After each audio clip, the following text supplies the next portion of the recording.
When most of us think of the Underground Railroad, we think of people in the South risking everything to flee their masters for freedom in the North. But the first Underground Railroad actually ran in the opposite direction, from north to south. By the late 1600s, after a century of Spain and England's rivalry for control of the southern colonies, Spanish Florida had become a sanctuary for slaves who fled south from English rule.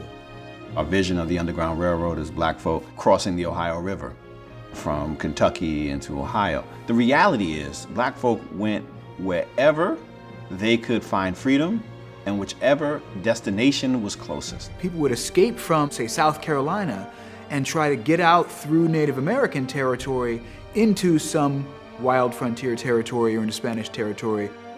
Established in 1565, Spanish Florida was strategically important given its proximity to the Caribbean. It also offered Spain a chance to expand its imperial power by converting people in the New World to Roman Catholicism. So in 1687, when an intrepid group of slaves escaped from Charleston to St. Augustine, then sought asylum from the Spanish governor, they were granted their freedom on the condition that they convert. St. Augustine was one of these beacon lights, African Americans saying, look, if we can get there and under Spanish authority, Spanish control, then we can have our freedom.